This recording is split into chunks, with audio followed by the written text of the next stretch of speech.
Assalamualaikum warahmatullahi wabarakatuh. Perkenalkan, nama saya Rahmawati, NIM 19 16010, Prodi Teknik Matematika, Fakultas Tarbiyah, Kampus Institut Agama Islam Negeri, Kota Parepare. Persamaan nonlinear dapat diartikan sebagai persamaan yang tidak mengandung syarat seperti persamaan linear, sehingga persamaan nonlinear ini dapat merupakan dua, di mana persamaan yang memiliki pangkat selain satu, misalkan x pangkat 2, dan persamaan yang mempunyai produk dua variabel, misalkan x dan y. Nah, dalam penyelesaian persamaan nonlinear diperlukan akar-akar persamaan nonlinear, di mana akar sebuah persamaan nonlinear ini fx sama dengan 0, yang merupakan nilai x yang menyebabkan nilai fx-nya ini sama dengan 0. Dalam hal ini dapat kita simpulkan bahwa akar-akar penyelesaian persamaan nonlinear merupakan titik potong antara kurva fx dengan sumbu x. Bisa dilihat pada gambar. Metode biseksi.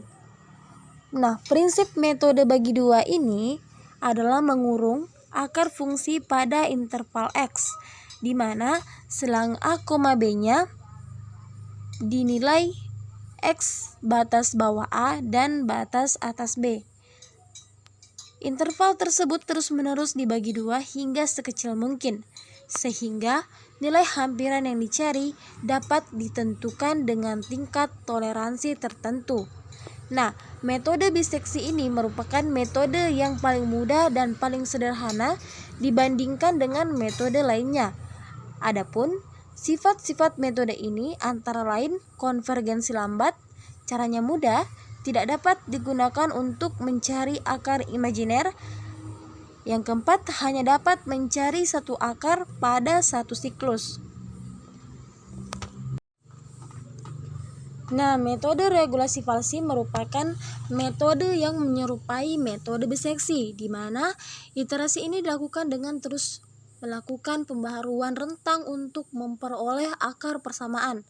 Hal ini yang membedakan metode dengan metode biseksi adalah pencarian akar didasarkan pada slope atau kemiringan dan selisih tinggi dari kedua titik rentang, di mana titik pendekatan pada metode regulasi falsi ini disajikan pada persamaan gambar 7.6, di mana rumusnya yaitu x sama dengan fungsi b dikali a minus fungsi a dikali b per fungsi b minus fungsi a.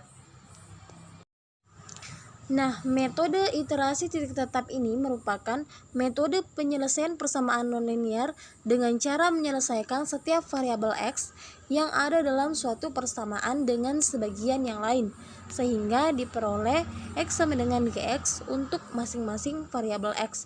Nah, sebagai contohnya, untuk menyelesaikan persamaan x ditambah e pangkat x sama dengan 0, maka persamaan tersebut perlu diubah menjadi x sama dengan e pangkat x atau gx sama dengan e pangkat x. Nah, secara grafis metode ini diilustrasikan seperti gambar 7.7, di mana ilustrasi metode iterasi titik tetap. Nah, untuk metode Newton-Raphson merupakan metode penyelesaian persamaan nonlinear dengan menggunakan pendekatan satu titik awal dan mendekatinya dengan memperlihatkan slope atau gradien, di mana rumusnya yaitu xn tambah 1 sama dengan xn dikurang fungsi xn per f aksen xn dengan ilustrasi gambar yang telah tersajikan. Kemudian masuk pada metode second atau metode tali busur. Metode second ini merupakan perbaikan dari metode regulasi falsi dan Newton-Raphson, di mana kemiringan dua titik dinyatakan secara diskrit dengan mengambil bentuk garis lurus yang melalui satu titik awal, di mana rumusnya yaitu y min y0 sama dengan m x min x0, di mana nilai m ini merupakan transformasi persamaan tersebut.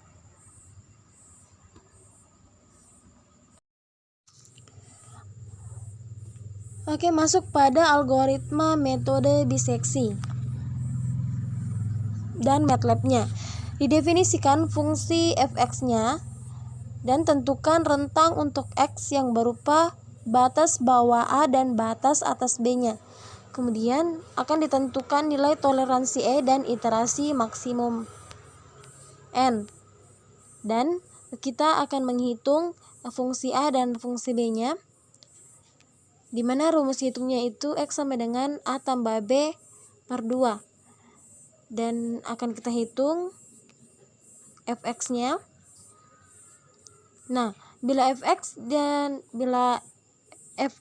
dikali fa lebih kecil 0, maka b-nya sama dengan x dan fb-nya sama dengan fx. Bila tidak, a sama dengan x dan fungsi a sama dengan fungsi x. Bila selang b minus a lebih kecil e atau iterasi maksimum, maka prosesnya dihentikan dan didapatkan akar sama dengan x. Dan bila tidak, ulangi langkah ke-6 yang tadi, yaitu hitung fungsi x. Jika sudah diperoleh nilai di bawah atau nilai toleransinya, maka